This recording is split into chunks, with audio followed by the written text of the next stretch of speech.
Segunda son 2 cartas, son cartas cortas, pero son cartas muy importantes. La próxima semana vamos a ver, se empieza a poner muy interesante la última parte de la primera carta. Y veíamos que el apóstol Pablo hablaba de esta iglesia como una iglesia a la que le tenía un cariño especial, ¿verdad?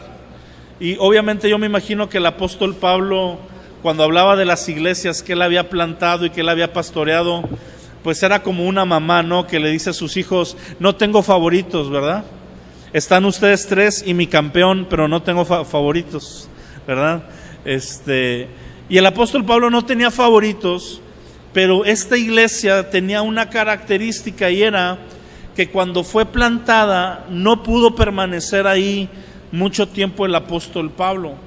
Duró alrededor de 3 semanas o un mes, cuando por ejemplo en Éfeso duró 2 años.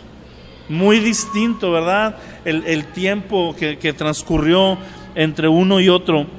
Y cuando estamos viendo que el apóstol Pablo duró poco tiempo, como que le quedó esta sensación de no haber podido terminar de invertir en ellos. Y por eso es la primera carta, por eso decide escribir esta primera carta. Si alguien puede ir a ver que si están bien los niños o... ¿sí? Okay. Julián, ¿puedes darte una vuelta nada más? Ver que no anden afuera de su salón o algo, que estén entrando a la clase. Entonces, es por eso precisamente que es la primera carta que él escribe, es la primera carta que él hace para darle seguimiento. Y veíamos en los primeros 2 capítulos que primero él elogia 3 cosas importantes de ellos. Ve que ellos tienen amor, paciencia y fe. Bueno, amor, esperanza, y fe. Era el trabajo del amor, la obra de la fe y la paciencia de su esperanza. Y estas 3 cosas el apóstol en otras cartas las va a repetir. De hecho, hay una mención que me gusta mucho, la he mencionado cada enseñanza. Yo creo que lo voy a hacer cada enseñanza que demos de Tesalonicenses. Pero Pablo dice en una de sus cartas que al final permanecerán 3 cosas: la fe, la esperanza y el amor. Y después dice, y la mayor de estas 3 es el amor. ¿Ok? Entonces, esta iglesia era una iglesia que, aunque fue con un crecimiento breve, rápido, para cuando Pablo les está escribiendo, ya se está viendo un fruto de la fe, un fruto del amor y un fruto de su esperanza. Y de la misma manera nosotros tenemos que desarrollar en nuestra vida creyente el fruto de estas 3 cosas. Es decir, cuando yo hablo y digo que tengo amor, tiene que haber un fruto. Por ahí hay un dicho popular, ¿verdad? Todos lo sabemos, que el dinero y el amor no se pueden ocultar, ¿verdad? Cuando tú ves a una persona típico que está enamorado, está viendo una serie de televisión y dice una muchacha, pues se enamora ahí de uno de los cuates y como que lo quiere mantener en secreto, y le dice una amiga: no vas a poder mantenerlo en secreto, se te nota, ¿verdad? Y en eso pasa un chavo y dice ella: bueno, los hombres no lo notan mucho. Y pasa un chavo y se le queda viendo y le dice: te ves distinta, algo tienes. Y ella: no tengo nada. No, sí, algo te hiciste. Dice: no, es que estoy haciendo ejercicio. No, es por dentro, tienes un brillo, le dice, ¿verdad? Y es así, cuando uno está enamorado se nota, cuando uno está enamorado del Señor se nota, cuando uno ama a la gente se nota. A veces se nota en muestras de afecto, a veces se muestra en perdón, a veces se muestra en paciencia, a veces se muestra en segundas oportunidades, ¿verdad? Pero finalmente hay un fruto de esto. De modo que el apóstol Pablo también les decía en los primeros capítulos que estaba muy contento por cuanto habían recibido el evangelio, a pesar de haber recibido la palabra en medio de oposición, en medio de una persecución. porque te recuerdo que esta iglesia es de las primeras iglesias que no están formadas por judíos. Son gente griega, gente que no tiene un trasfondo muy parecido. Para un judío, el brinco de adorar a Dios y adorar a Jesús, cuando lo entendían por medio de la ley, pues era relativamente sencillo, porque el judío tenía un solo Dios y entiende que este Dios es un Dios mismo expresado en la Trinidad, Dios Padre, Dios Hijo, Dios Espíritu Santo, pero es un solo Dios, no son tres dioses, ¿ok? Pero el griego tenía dioses para todo, tenía el Dios de la fertilidad, el Dios de la cosecha, el Dios de la lluvia, el Dios del sol, para todo tenía dioses y a todos les rendía adoración. Así que cuando estas personas venían a convertirse a Cristo, era un cambio fuerte, un cambio radical. Y por eso estoy dando esta enseñanza en este tiempo, porque nuestra generación se parece a eso. Vivimos en una sociedad donde la cultura, el trasfondo, todo el sistema de gobierno del mundo, toda la forma de pensamiento es un pensamiento griego, es un pensamiento helénico. Toda la parte occidental es un pensamiento, se le llama hedonista, que es el amor a uno mismo, el amor a ti, procurar tu bien, procurar, hay otro dicho, ando con muchos dichos, ¿verdad? Pero dice el viejo y conocido refrán: primero mis dientes y después mis parientes, ¿verdad? Y la palabra es todo lo contrario. La palabra habla de negación, habla de negarnos a nosotros mismos, habla de ver primero a Dios y amar a Dios por medio de amar al prójimo y hacer con el prójimo primero lo que quisiéramos que hicieran con nosotros, a pesar de que no lo haga. Entonces es un choque de culturas. Y por último, en el capítulo anterior, como si fuera una serie, literalmente termina el capítulo anterior diciendo Pablo: yo quise ir a verlos, pero tuve una oposición de Satanás. Y Pablo muy pocas veces menciona ese tipo de cosas. A lo que quiero ir es, tenemos que tener un balance como iglesia, donde no todo lo malo que nos pasa es el diablo, pero sí entender que el diablo se opone al avance del evangelio, al avance de la iglesia y al avance de tu crecimiento espiritual. Eso él se va a oponer, ¿verdad? El que te vaya mal, el que de repente te pase algo, no siempre es un ataque. A veces tenemos esta tendencia de culpar de todo al diablo. A veces son consecuencias de nuestras malas decisiones, ¿verdad? Si de repente cometemos alguna situación. Pero en el capítulo 3 comienza Pablo retomando esto acerca de que tenía un estorbo y dice: por lo cual, no pudiendo soportarlo más, acordamos quedarnos solos en Atenas y enviarles a Timoteo, nuestro hermano, servidor de Dios y colaborador nuestro en el Evangelio de Cristo. Acuérdate que la Biblia originalmente no tiene divisiones, no tiene versículos y capítulos. La carta era una carta escrita de una sola tirada, y aunque tiene diferentes ideas el mensaje, hay veces que el capítulo no nos ayuda, y esta parte es lo mismo. Pablo estaba diciendo a final del capítulo 2, tuvimos oposición, queríamos ir a verlos, y versículo 3 dice: y no pudimos soportarlo más. ¿A qué se refería? A que no pudo soportar más esa lejanía, y dice: ok, no vamos a poder ir a verlos todos, entonces nos vamos a quedar algunos en Atenas, pero vamos a enviarles a Timoteo. Y vemos cómo habla de Timoteo y se expresa de él de tres formas. Dice: Timoteo, nuestro hermano, servidor de Dios y colaborador nuestro en el Evangelio de Cristo. Sabes, Pablo era una persona que sabía darle honra a aquellos que merecían honra, ¿ok?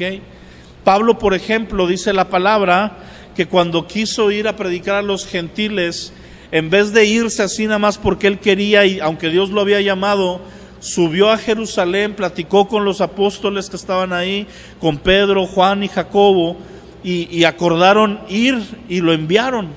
Él le daba honra a ellos. Cuando estuvo en la iglesia de Antioquía, no salió solo, sino que se esperó a ser despedido, a ser enviado.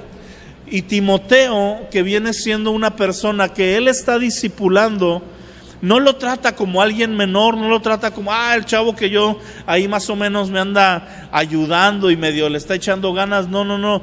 Dice, voy a darle la honra, número uno, la confianza de enviarlo a que él nos represente a nosotros, a que él edifique, ahorita vamos a ver esa parte, a que él edifique Tesalónica. Pero cuando habla de Timoteo no les dice, pues ahí les mando a mi chalán. No. Dice, ahí les mando, número uno, a un hermano en Cristo. El apóstol no dijo a un discípulo, a una oveja, a uno menor que yo en rango, que lo era, porque finalmente Timoteo era su discípulo. Pablo tranquilamente pudo haber dicho, les mando a mi aprendiz, pero dice, les voy a mandar a un hermano. Lo está viendo como alguien igual. Tenemos que aprender a ver a los demás creyentes, a los demás miembros de la iglesia, como iguales en Cristo, mi amado, porque lo somos. Aunque nuestras funciones sean distintas, algunos tal vez tengan algún liderazgo. En el caso mío, tengo una responsabilidad de pastorearte. No es un título, es una responsabilidad, es un servicio, ¿sí? El compartirte la palabra, el transmitirte la fe, el tratar de alimentarte. Y Dios irá levantando líderes. Habrá de repente ya alguien más adelante que se encargue del grupo de alabanza, y de repente está alguien encargado de mujeres, y hay ministerio de hospitales, y hay muchas áreas de servicio que se van a levantar, porque somos una iglesia pequeña que va a ir creciendo, y mientras creces va a haber más oportunidades de servicio, pero todos somos iguales, ¿me entiendes? Todos somos estimados delante de Dios como hermanos en la fe. Al final de cuentas, todos tenemos un mismo Padre, que es Dios, y eso nos vuelve hermanos. Y en la casa todos somos iguales. En la casa no eres doctor, no eres ingeniero, no eres astrofísico, ¿verdad? En la casa, pues eres Abimael, en mi caso, ¿verdad? Eres Magali, eres Mague, eres el hermano, ¿verdad? En mi caso soy el hermano menor, ¿verdad? Es más, en mi casa ni siquiera soy Abimael, soy Abi. ¿Me explico? Y está bien, ¿por qué? Porque eso es lo que tenemos que transmitir en la iglesia, una honra igual a la otra persona. No importa si yo tengo 20 años en el evangelio y tal persona tiene 1 año o va llegando. Si ha creído en Cristo, si le ha entregado su vida al Señor, somos hermanos, ¿ok? No importa si sirve mucho o si es de los que se pasean de repente cada 3 semanas a la iglesia. Si realmente ha nacido de nuevo, tal vez es un hermano que necesita madurar, necesita obviamente comprometerse más con la iglesia y con el Señor, pero es salvo, va a estar en el cielo con nosotros y es nuestro hermano en la fe. Sí, lo primero que resalta es Timoteo es mi hermano, y me llama la atención porque aún en otras partes dice mi hijo en la fe, pero aquí, como le quería dar una honra para que los tesalonicenses lo recibieran como a mismo Pablo, dice, él es igual a mí. Luego dice, ahora, ¿por qué es igual a él? Porque es su hermano, pero además es servidor de Dios. Di conmigo, servidor de Dios. La palabra servidor o siervo en el original es muy diferente a lo que nosotros hoy usamos. Es más, nosotros en nuestra cultura cristiana de iglesia ya usamos el siervo como un saludo más. Aquí no lo acostumbramos mucho, pero hay muchas iglesias. ¿Cómo estás, siervo?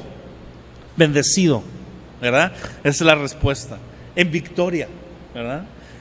Pero nos hablamos así, o va a venir el siervo de Dios a predicar. Pregunta, ¿solo él es el siervo de Dios?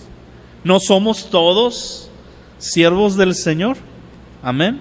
Y le hemos dado el título de siervo hasta un renombre, ¿verdad? Hay gente que se presenta así, ¿verdad? Soy fulano de tal, siervo de Jehová, ¿verdad? Yo digo, ok, servidor en el original significa un esclavo, es lo que significaba.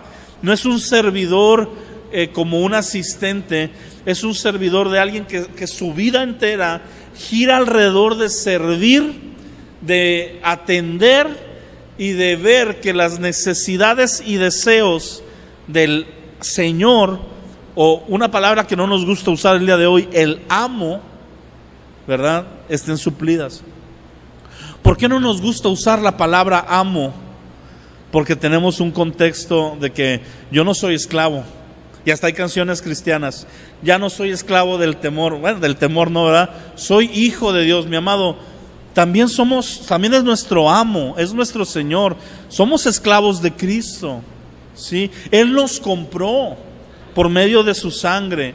De modo que yo tengo que, no en una actitud, ¿verdad?, pesimista, o en una actitud de baja estima, entender que Él es mi Señor, entender que Él gobierna sobre mí, y entender que mi libertad está condicionada hasta cierto punto bajo su dirección. Hablamos demasiado, yo soy un fan del libre albedrío, de tu libre decisión, y Dios nos ha dado esa honra. ¿Sabes tú que el que Dios te dé libre decisión es una forma de darte dignidad, de darte honor a ti como creación, de decir, yo no voy a violentar tus decisiones, yo no te voy a manipular, yo no te voy a mover como un títere, yo dejo que tú decidas, y tú tienes libertad para decidir. Pero si decides seguirme a mí, tu libertad va a estar medio condicionada a lo que yo deseo para ti. En el momento que tú quieras, puedes decidir otra cosa, pero a la vez nuestra libertad no es tan completa, vamos a decirlo, como nos gustaría pensar. De modo que cuando yo digo Jesús es mi amo, entendemos este contexto de una negación completa en nosotros mismos. Jesús en una ocasión dice, ¿quién de los siervos llega a su casa cansado y de estar trabajando y come primero que su señor? Dice, ninguno.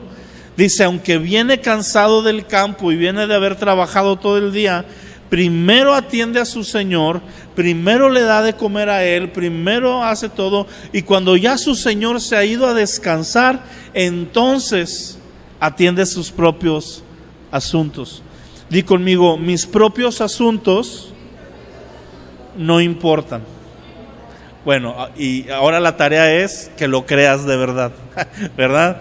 Pero eso es una realidad. Mis propios asuntos no importan, importan los asuntos del Padre. Jesús de niño nos pone el ejemplo.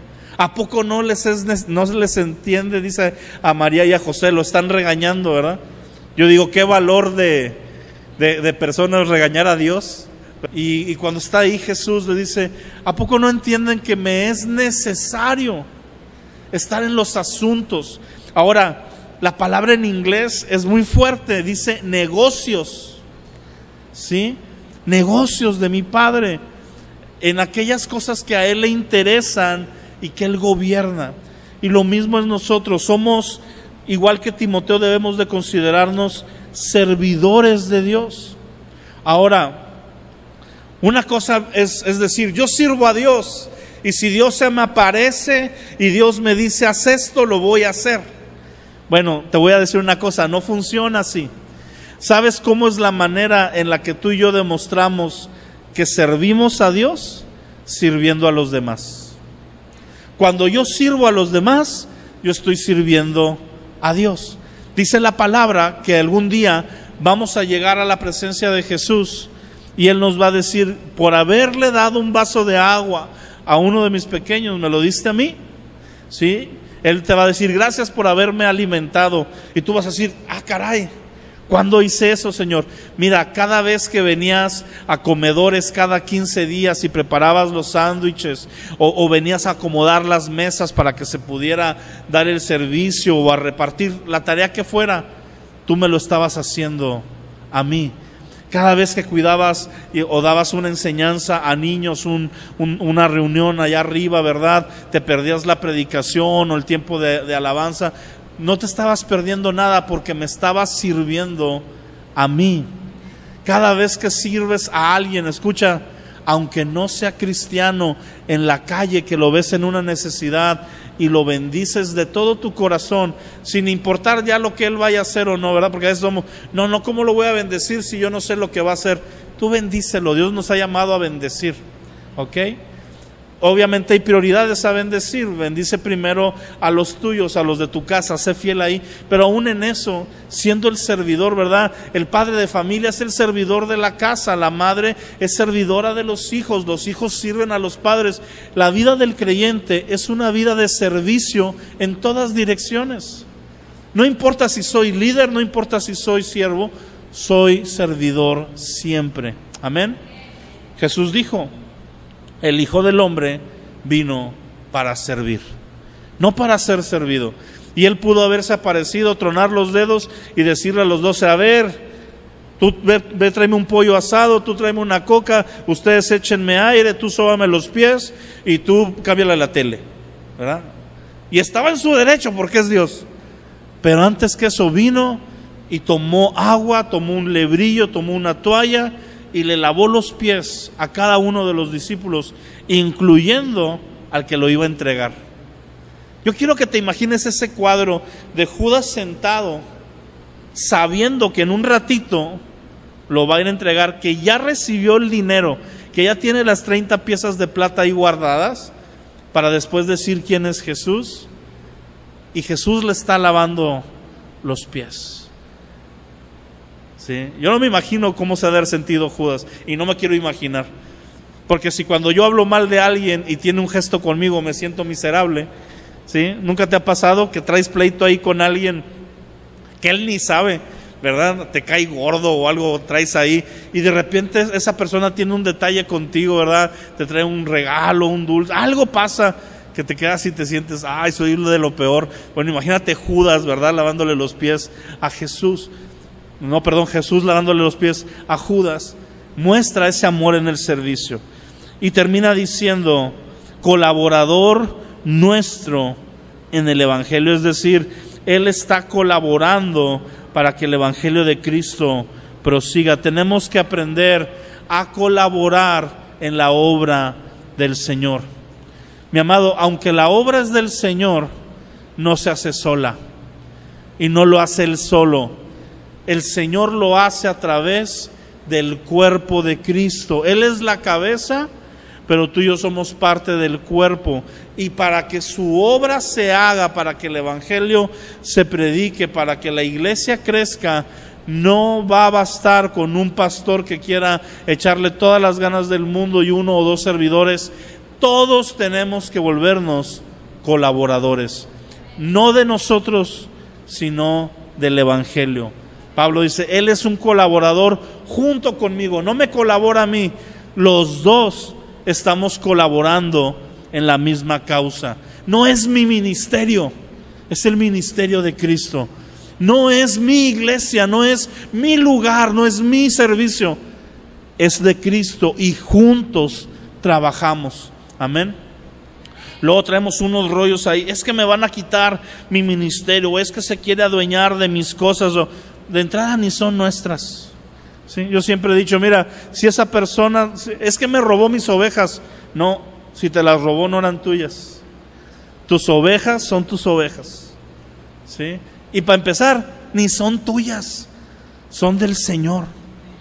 ¿Sí? Ustedes no son mis ovejas, ustedes son unas ovejas que el Señor me permite pastorear, pero son de Cristo. Él pagó por ustedes, Él murió por ustedes. Amén.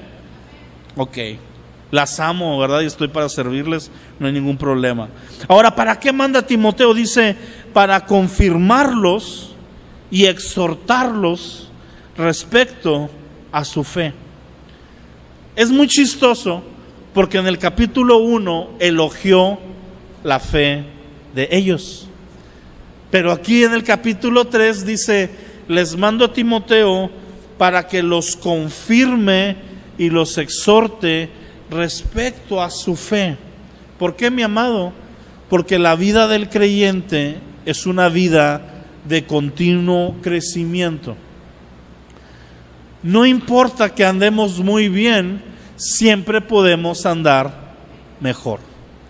Siempre es necesario que nos confirmen y nos exhorten. A veces pensamos que la confirmación de alguien es cuando anda tambaleando, ¿verdad? Pero no, ellos tenían una vida de fe. Sin embargo, había una persecución y había circunstancias.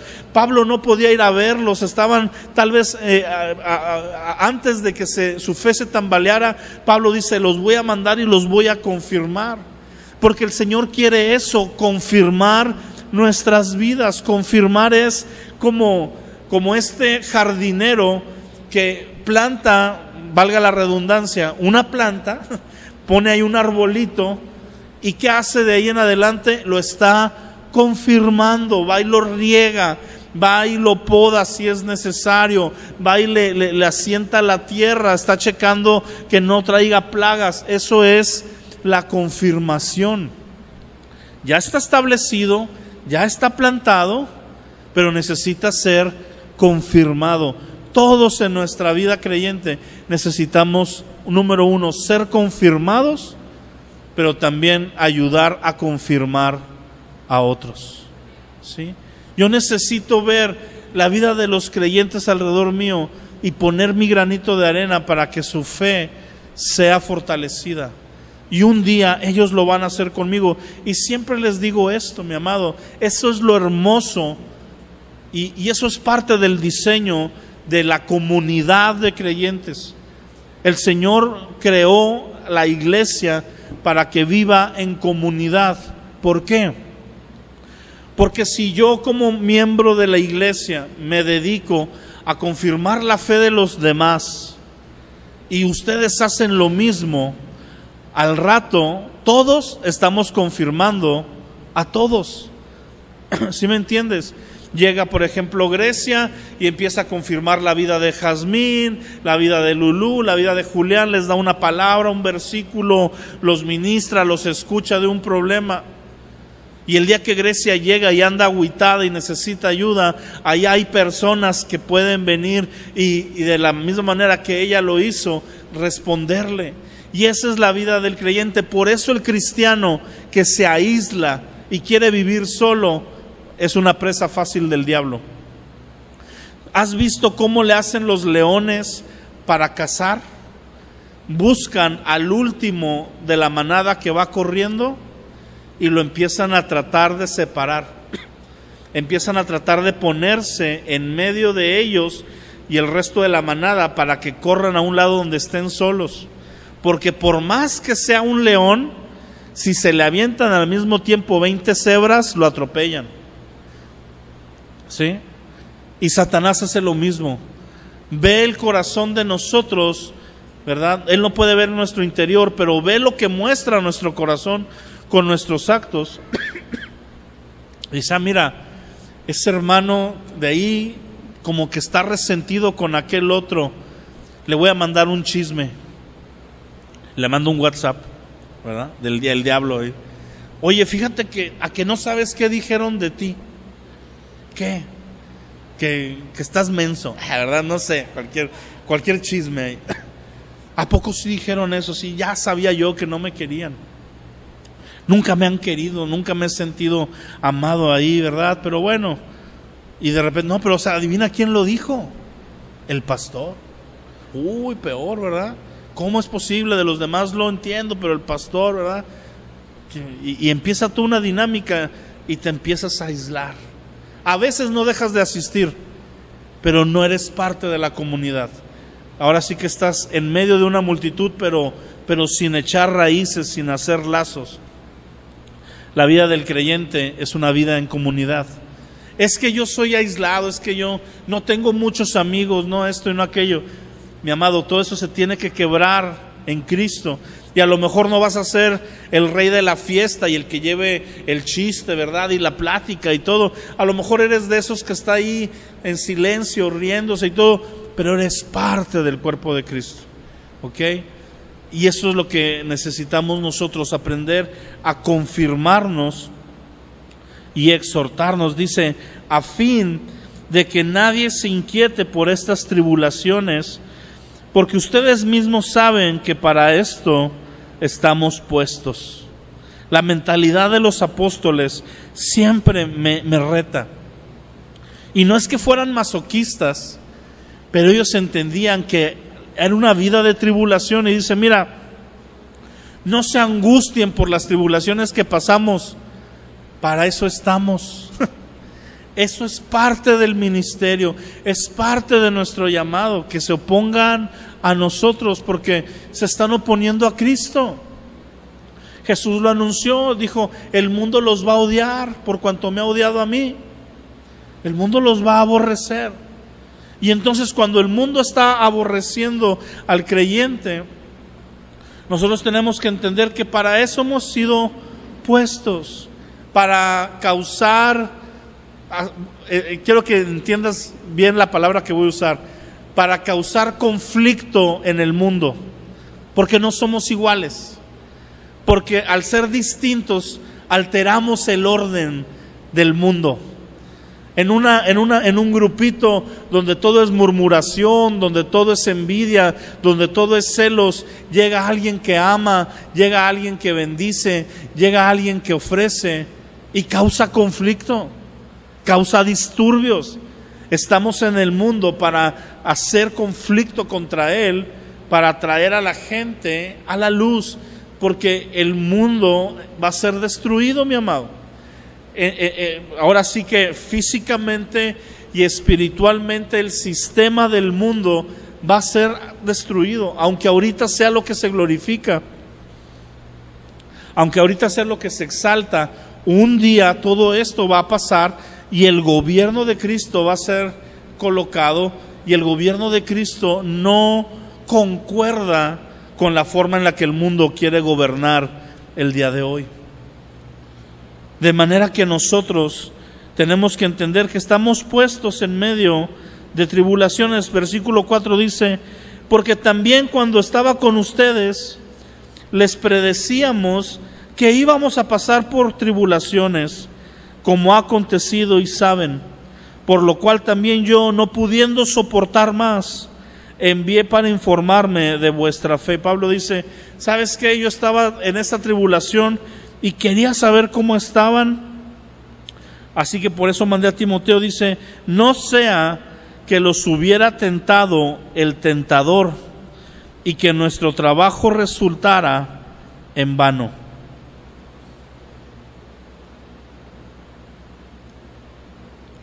Fíjate, este contexto, a veces no lo entendemos así.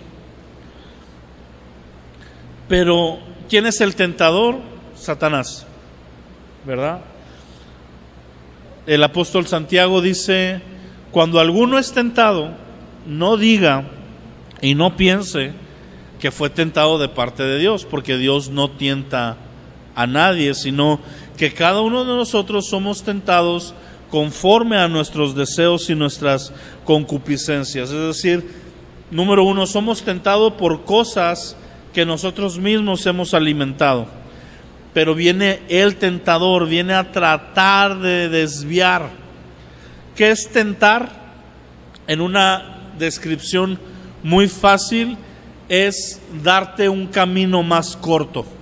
¿Ok? ¿Qué hizo Satanás con Jesús en el desierto? Lo tentó. ¿Ok? ¿Y cuáles fueron las tentaciones? No le puso un Ferrari, ¿verdad? No le puso una bolsa de cocaína, ni le trajo una película pornográfica, no. Le dijo simple y sencillamente, lo que tú vienes a hacer, yo puedo hacer que tengas ese resultado, pero rápido y fácil. Una de las tentaciones le dice, todos los reinos de la tierra son míos, a quien quiero se los doy, y te los doy, Jesús, si me adoras. Eso es lo que le dijo Satanás. Ahora Jesús no le dijo, diablo mentiroso, te reprendo, ¿verdad? Los reinos no son tuyos, no, los reinos son del diablo, por el momento. Jesús dice, no, escrito está, no adorarás más que al Señor tu Dios. ¿A qué venía Jesús? A recuperar los reinos de la tierra. A través de su muerte y de su sacrificio, recuperar la autoridad que el hombre le había cedido a Satanás. Y Satanás le estaba diciendo básicamente esta palabra: te doy el resultado que quieres sin que tengas que cruzar la cruz. Sí, porque Jesús en el desierto sabía que en 3 años iba a ser crucificado. Yo no sé en qué momento, la Biblia no nos lo revela, que Jesús entra en conciencia, ¿verdad?, de esto. Pero imagínate todos los días de tu vida saber que vas a ser crucificado. Imagínate a Jesús en el año 30 despertarse y decir, ok, faltan 3 años para ser crucificado. Y al día siguiente falta un día menos, y un día menos, y un día menos. Cada vez estoy más cerca de este sufrimiento que me va a doler, porque lo voy a pasar como hombre, no como Dios. Lo voy a pasar como 100% hombre y 100% Dios. Y que de repente Satanás le diga, mira, vamos a ahorrarnos las broncas, vamos a ahorrarnos 3 años. Vamos a ahorrarnos que te digan que eres hijo del vecino y que fuiste un bastardo, y vamos a ahorrarnos que te digan que por Belcebú echas fuera demonios, y vamos a ahorrarnos que te vendan y que el otro te niegue, y vamos a ahorrarnos todo eso. Adórame, aquí nadie nos ve. ¿Verdad? ¿Qué dijo Jesús? El Señor sí me ve. La tentación es eso. ¿Y sabes cuál es el momento más frágil de nuestra vida para ser tentados? Cuando estamos pasando una tribulación. Cuando tú y yo estamos en medio de la tribulación, Satanás va a venir a tentarnos. Va a venir a decirnos, este es el camino fácil. ¿Sí? Este es el camino fácil. Eso es lo que va a pasar en el fin de los tiempos, mi amado. Va a haber una gran tribulación y va a haber un gran engaño y una gran apostasía. Es decir, en los tiempos de tribulación, cuando el creyente se sienta abandonado y defraudado por Dios porque está siendo perseguido, va a llegar Satanás y le va a decir, mira, es tan sencillo como que te dejes poner esta marca y todo se te va a brindar. Es tan sencillo como que te sometas al gobierno del anticristo y todo va a estar fácil. Esa es la tentación, mis amados. ¿Sí? Tú y yo hoy estamos siendo tentados continuamente, pero muchas veces en los momentos difíciles. Es que estoy luchando ahí, ¿verdad?, en mi familia, y la tentación es, ya no luches. Ya, sí, déjalo. Ya, mira, si no te quiere hablar, que no te hable, tú no le hables y ya, total. No, hay que contender por el amor. Pablo dice en Romanos, mientras esté de parte de ustedes, procuren la paz para con todos. Es decir, tú haz tu parte. Si la otra parte no quiso, ok, pero tú procúralo. No, es que mira, el trabajo está difícil y pues acá me ofrecen. No es muy legal lo que me ofrecen, ¿verdad? Pero me va a ir mejor. Y Dios sabe que tengo necesidad. El camino fácil. Satanás viene con los jóvenes de esta generación y les muestra armas, les muestra drogas, les muestra dinero rápido. El camino fácil. Que es más fácil que levantarse a las 6 de la mañana a trabajar y ser honestos y ser puntuales y ser responsables. Pero siempre, mi amado, el camino correcto es el que tenemos que seguir. Por eso Pablo dice, yo no quiero que vaya el tentador y los tiente en medio de su tribulación y que entonces todo nuestro trabajo, dice, sea en vano. Mi amado, cuando tú y yo cedemos a la tentación, echamos a perder mucho de lo que se ha trabajado en nosotros. Hace rato estaba viendo un video precisamente.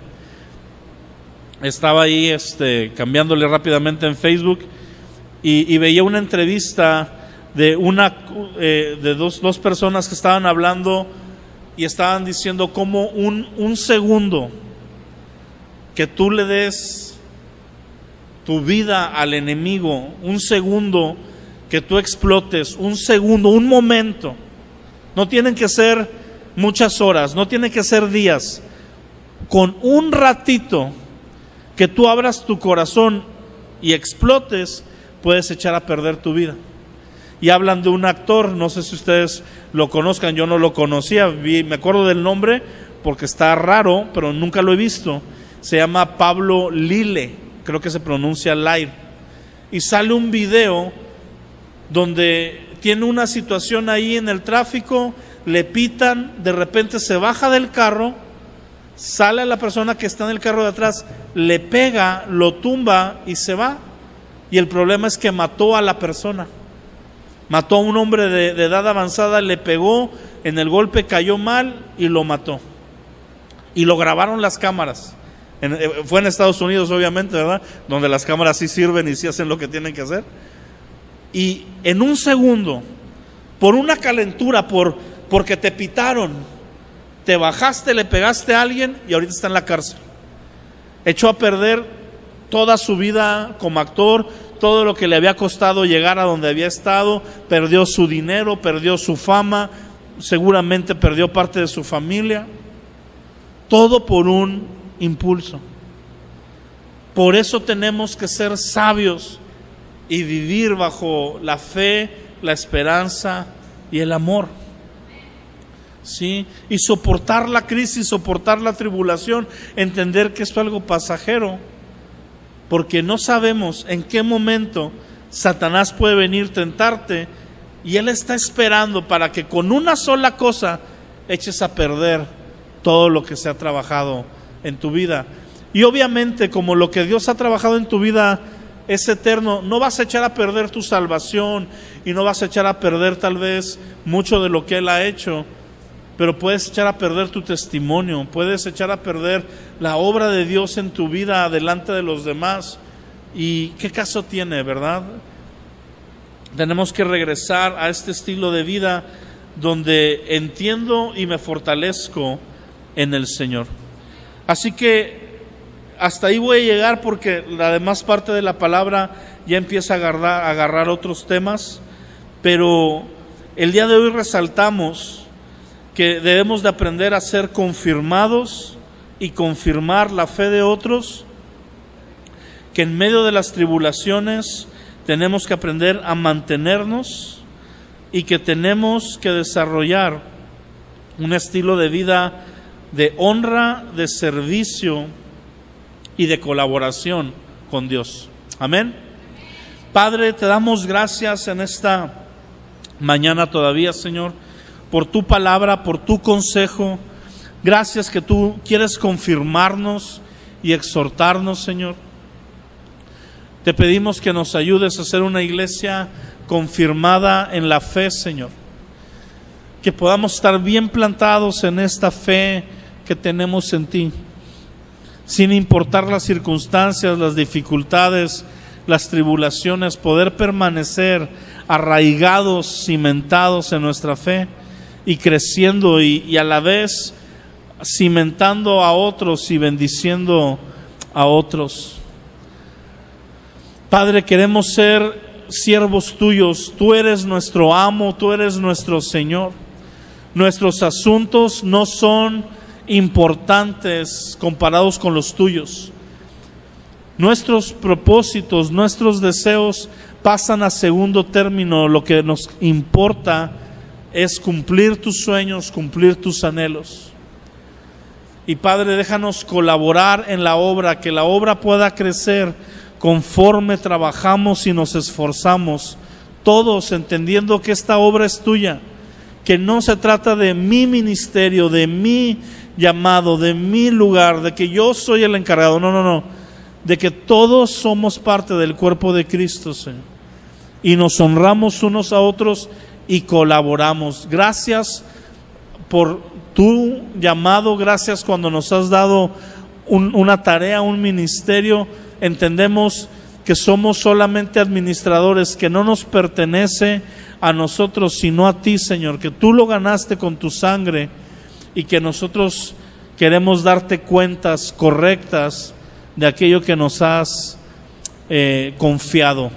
En el nombre de Cristo Jesús, Señor. Amén y amén.